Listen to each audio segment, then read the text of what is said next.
Civil service പരീക്ഷയിൽ 45ാം rank നേടിയ മാളവിക നമ്മോടൊപ്പം ചേരുകയാണ്. അതുമായി തന്നെ അഭിനന്ദനങ്ങൾ. എന്താണ് പറയാനുള്ളത്? Thank you. ഇത് വളരെ എന്താണ് ദൈവാധീനം എന്ന് പറയാം. റാങ്ക് കിട്ടിയത് വളരെയധികം സന്തോഷം. എൻ്റെ അവസാനത്തെ അറ്റംപ്റ്റ് ആയിരുന്നു ഇത്. അതുകൂടാതെ ഞാൻ വളരെ ഇച്ചിരി ഒരു സ്ട്രെയിനസ് ആയ ഒരു അറ്റംപ്റ്റ് ആയിരുന്നു. എനിക്ക് കുട്ടി ഉണ്ടായിരുന്നു ആ സമയത്ത്. അതിൻ്റെ കൂടെ എഴുതി. അപ്പം വലിയൊരു ദൈവാധീനം എന്ന് തന്നെ വിചാരിക്കുക ഈ റാങ്ക് കിട്ടിയതിൽ സന്തോഷം. കുഞ്ഞിനേക്കാൾ ചെറുതായ സമയത്തായിരുന്നു പരീക്ഷ? അതെ. ഞാൻ മോനുണ്ടായത് സെപ്റ്റംബർ 3-നാണ്. എഴുത്ത് പരീക്ഷ നടന്നിരുന്നത് സെപ്റ്റംബർ 20-നാണ്. അപ്പോൾ എൻ്റെ വീട്ടുകാർ മൊത്തം സഹായത്തോടെ നിന്നതുകൊണ്ടാണ് പരീക്ഷ എഴുതി തീർക്കാൻ പറ്റിയത്.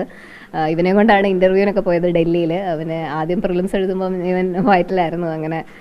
അങ്ങനെ ഒരു അറ്റംപ്റ്റ് ആയിരുന്നതുകൊണ്ട് നമുക്ക് വളരെ സ്ട്രെയിനസ് ആയിരുന്നു. അതുകൊണ്ട് ദൈവാധീനം എന്ന് വിചാരിക്കുന്നു.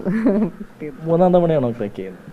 3ാം തവണയാണ്. ഇതിന് മുന്നേ ഞാനിപ്പോൾ സർവീസിലാണ്. ഇന്ത്യൻ റവന്യൂ സർവീസിലെ ഡെപ്യൂട്ടി കമ്മീഷണറാണ്.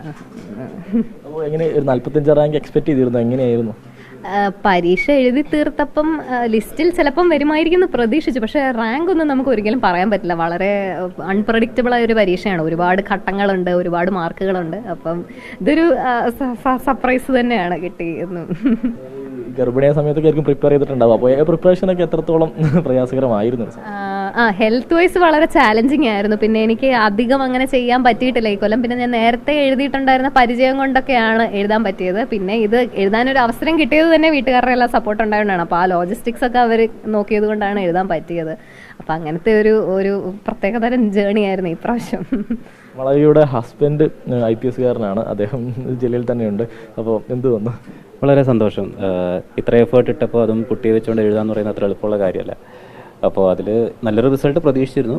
അതിൽ ഇങ്ങനെ അവസാനത്തെ അറ്റംപ്റ്റിൽ ഇങ്ങനെ നല്ലൊരു റിസൾട്ട് കിട്ടിയത് ഡിസേർവിംഗ് ആണ്. വളരെ സന്തോഷം തോന്നുന്നു. എങ്ങനെയായിരുന്നു ഇവരെ പ്രിപ്പയർ ചെയ്ത ഒരു സാഹചര്യമൊക്കെ എങ്ങനെയായിരുന്നു? ഇപ്രാവശ്യം പ്രിപ്പറേഷനിൽ ഞാൻ ഒന്നും ഹെൽപ്പ് ചെയ്തിട്ടില്ല. എല്ലാം മാളവികയുടെ തന്നെയുള്ള എഫേർട്ടാണ് കൂടുതലും. പിന്നെ അച്ഛനും അമ്മയും അനിയത്തിയും. ഇപ്പോൾ കുട്ടി ഉണ്ടായത് പരീക്ഷയുടെ ഇടയ്ക്കാണ്. കുട്ടി ഉണ്ടായി 17 ദിവസം കഴിഞ്ഞിട്ടാണ് മെയിൻസ് പരീക്ഷ എഴുതുന്നത്. അത്ര എളുപ്പമുള്ള കാര്യമല്ല. 5 ദിവസം അടുപ്പിച്ച് പരീക്ഷ എഴുതാൻ 3 മണിക്കൂറിൻ്റെ എന്ന് പറയുന്നത്. അപ്പോൾ അച്ഛനും അമ്മയും അനിയത്തിയും കൂടെ നിന്ന് അവരാണ് കുട്ടിയെ നോക്കിയതും. പ്രിപ്പറേഷൻ തന്നെയായിരുന്നു ഇപ്രാവശ്യം കൂടുതലും. ഞാൻ ട്രെയിനിങ്ങിലായിരുന്നുകൊണ്ട് അതുകൊണ്ട് ഡിസേർവിംഗ് ആണ്. ഒരു ഒരുമിച്ചൊക്കെ ഒരു പ്രിപ്പറേഷനും സഹായമൊക്കെ ഉണ്ടാവാറ് എങ്ങനെയൊക്കെയായിരുന്നു?